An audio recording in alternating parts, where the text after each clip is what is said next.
Mercury retrograde. Do you like to time travel? Come and travel with me. You're keeping your eye on Mercury here because it's going to go backwards, right? Goes back to about 16 degrees, and there it is. But we got to go back all the way until it turns solid again, because that means it's moving direct again.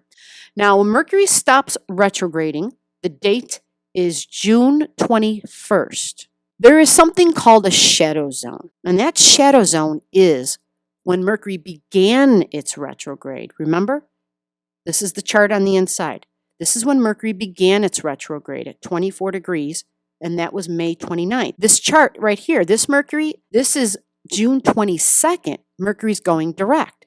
So it's the degrees we're looking at, 24 degrees Gemini, 16 degrees Gemini. That area of your life, that area in your chart is called the retrograde zone. Now, Mercury is going to go forward and it's going to go back to 24 degrees. It's going to catch up. So Mercury gets back to 25 degrees. Now, when is that? That's really what you want to know, folks. So think about it. This is Mercury. It's going to go backwards. It has to go on a journey. It has to go back to get something that it forgot. It has to review something. It has to go and see if there was any pieces of paper, on the floor behind the desk somewhere, because it knew it was missing something. So it went back to go collect and find what it was missing. And it found it, it picked it back up, and then it had to journey back. By the time it got back to the same degrees where it began its journey, it took till July 7th of 2021.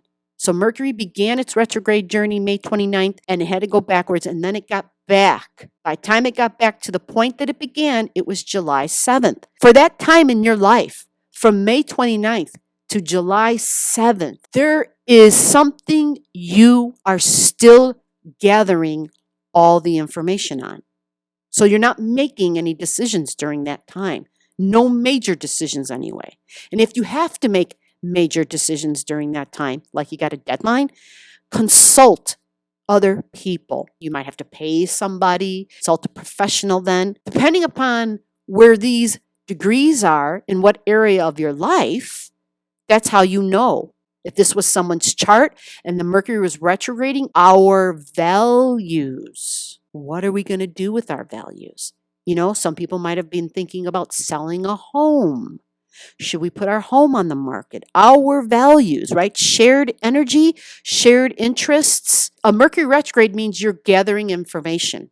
And the retrograde means you have been given the opportunity to review or have a rerun, to get a chance to watch the movie again or read the book a second time. You just don't have all the facts yet. And if for some reason you've been given a deadline and you have to make a decision, you're seeking counsel. So you as a listener and in this Gemini energy, where is it happening in your life? Which one of these houses holds your Gemini energy? If you don't know and you want to know, comment below. What area of your life are you doing a review? What area of your life are you still gathering the information and the knowledge? What area in your life am I asking you to please don't make any major decisions during this time unless you seek a professional? Mercury standing still, July 7th. What's Mercury going to be telling us? Well, you see that the moon is going to be conjunct Mercury at that time. Do you see it? This is Mercury. You see Mercury? Here's the moon in Gemini. Conjunct Mercury. Conjunct means they're right on top of each other because they're almost matching degrees. The moon moves fast, but remember when Mercury began its retrograde, it was conjunct Venus. Our values were our concern. The media, the information that we've heard. But what do we see here at that degree? Let's look in the mutable signs. So we're going to go to Pisces. This is 23, so right. A week before July 7th, Mercury again would have been squaring Neptune. So Mercury is going to be squaring Neptune at the time of its first retrograde, but when it comes back on July 7th, it'll be at that same point. It'll still be squaring Neptune because Neptune is a very slow mover. We see that Neptune has begun its retrograde. Now, this retrograde, it began at the end of June.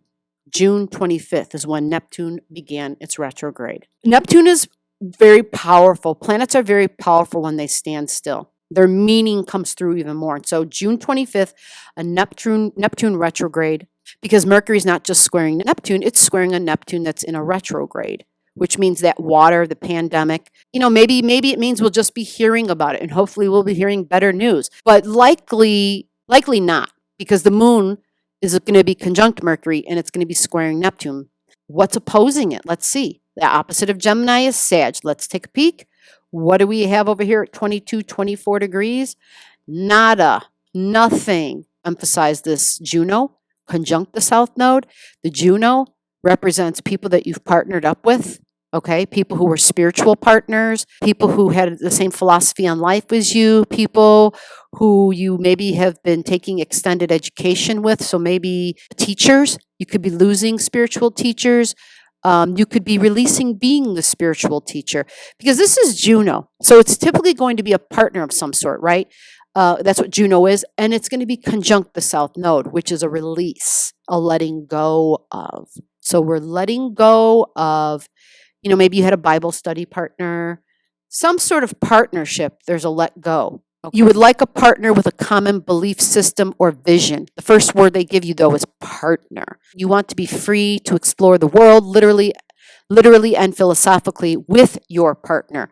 So because it's conjunct the South Node, there's a release in that partner, whoever that partner was for you. You always, when I give out dates, add a couple of days on the front end to get more accuracy. And you could even go further out depending upon your level of sensitivity. It could be 4 or 5 days out.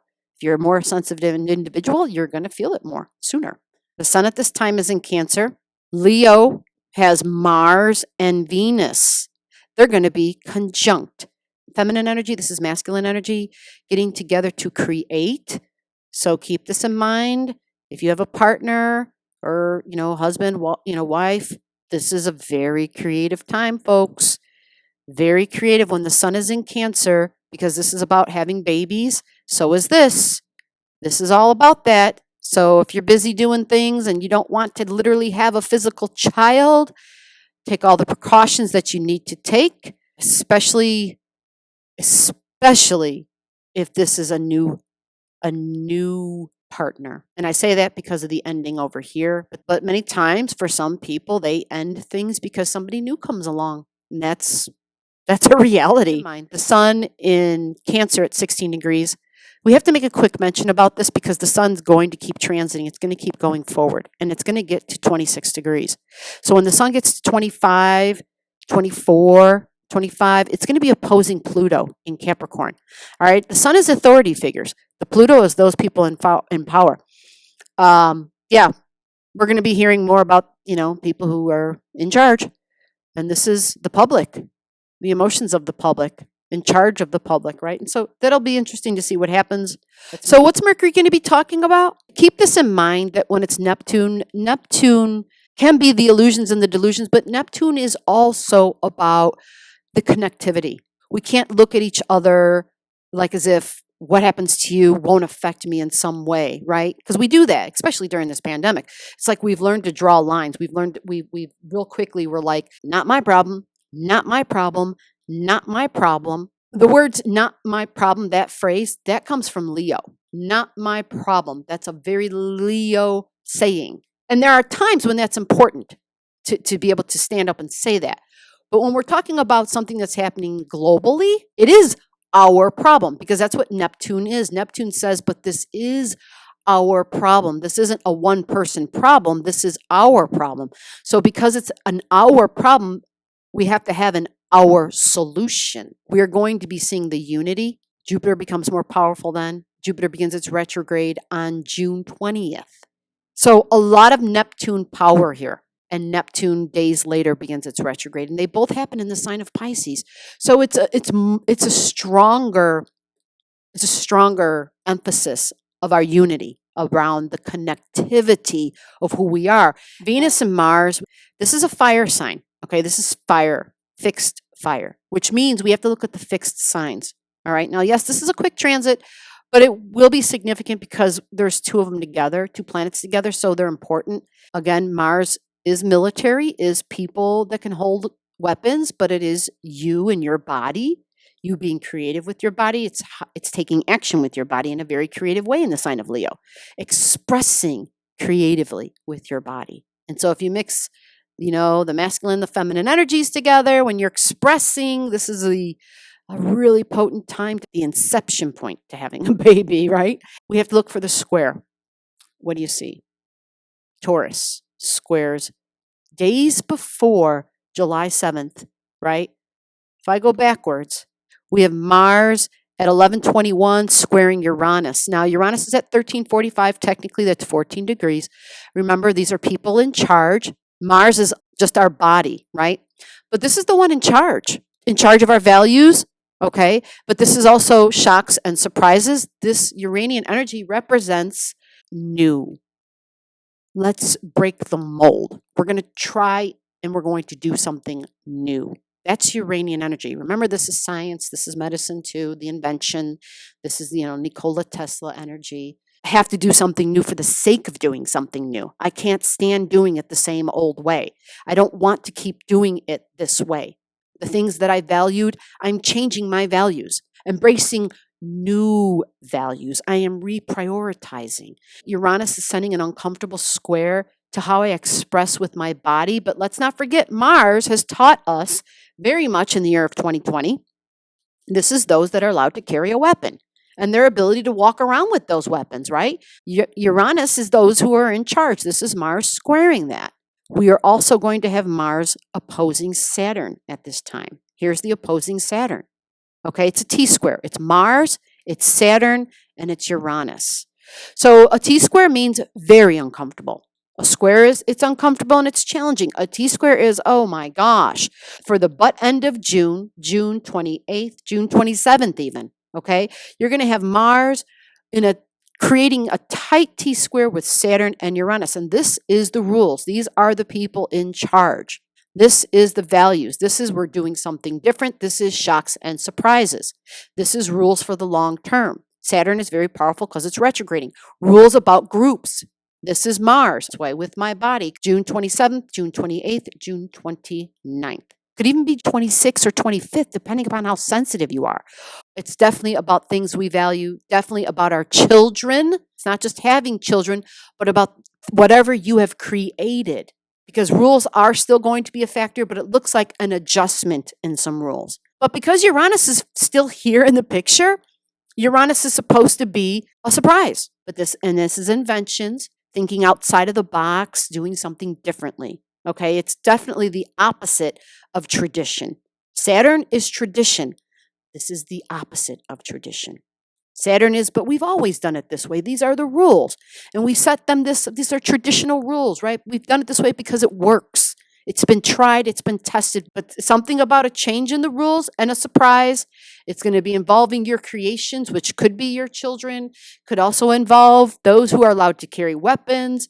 Remember, whenever Mars squares Uranus, you want to be careful. I have to include that in here. You always want to be careful. Check out the degrees in your chart, please. 9, 10, 11, 12, 13 degrees of Scorpio, of Taurus, and of Leo. Check those degrees out if you have something there and you don't know what it means, or you do, but you want me to give you a confirmation or additional information. Just comment below and I'll let you know.